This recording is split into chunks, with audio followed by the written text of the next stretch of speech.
What's up, folks? Addy Ads here. We are at the Rage Against the War Machine protest here in Washington, D.C., and I'm with a Maryland native here, Amir. How are you doing, Amir? I'm good, man. How you doing? I'm doing well, sir. And you actually came up to me and you started talking. We've been having a great conversation about a variety of topics, but I just wanted to get your take, Amir, on why you came here and why did you decide to show up here today? That's a good question. I felt like I had to do something. I feel like my whole life, this government was lying to me about almost everything around me. About who to hate, who the enemy is, about where to spend my energy on. And then only since, I guess after Bernie lost the first time, did I actually get real suspicious about where I was getting information from, how inconsistent it was, how often those people were wrong and never addressed that they were wrong and just moved on to the next thing and just continued that course for 10, 20 years. Of course I had to be here, but it's a start, man. I'd be lying to you if I said this is I feel good, strongly confident. This is like the beginning of a lot of work. Yeah, there's so much division here right now. There's so much confusion. There's so much You mean at the rally, Amir? Or around the rally, in the rally?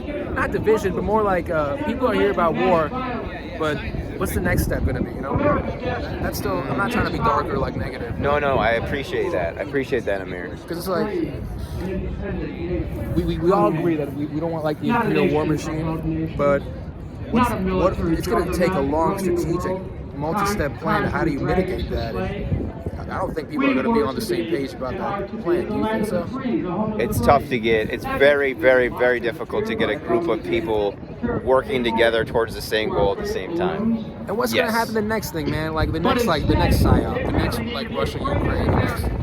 How many people here are going to fall for that? You know?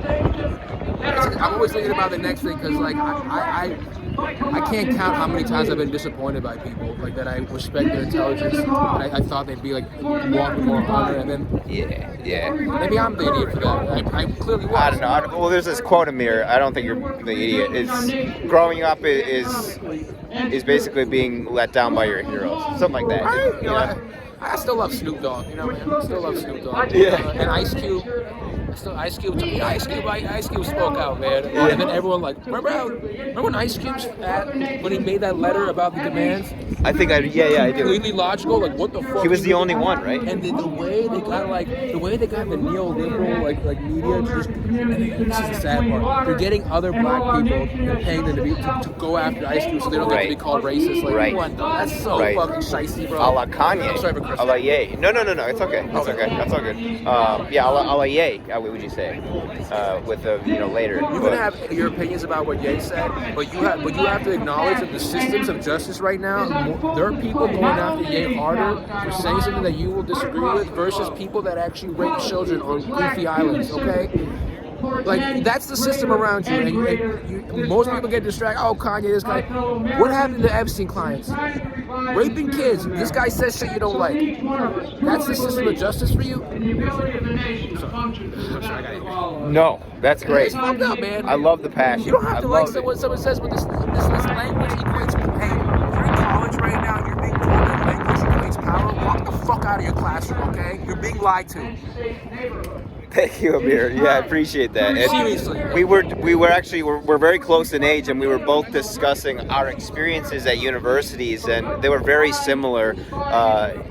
Very obscure, absurd, radical, neo-Marxist, cultural Marxist, neoliberal politics. Would you say? I would call them because they weren't calling it Marxist at the time. It was identity politics and social justice with Bell Hooks and Judith Butler as the dual points that people would adhere to. No one was talking about Marx. People would just casually say, "I read Capital," or "I believe in some communist things," but no one understood economy, military, the imperial machine. It was all language based. It was all just aesthetic, cultural based. I don't agree with calling it culture Marxism, as some people are saying, because I didn't see it like that. But I do think that there's something up with people like Judith Butler and Bell Hooks and how they focus on interpersonal conflict between people and within a class. That's the problem, not your slave masters. I I wouldn't put it at Mark, because you talk to most people that say they're communists, they can't regurgitate anything that's remotely scientifically communist. They can't explain a finance system, they can't explain healthcare, they can't explain what it means to sublate private property versus abolish private property. And then people get confused and think you're gonna take my fucking house.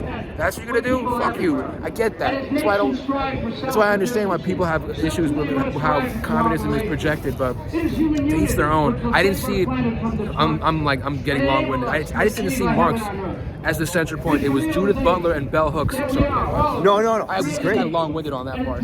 No, yeah, this is great. Language. It was language equals power. That was the main philosophy that is stemmed into censorship that you don't like. Most people that I respect don't like.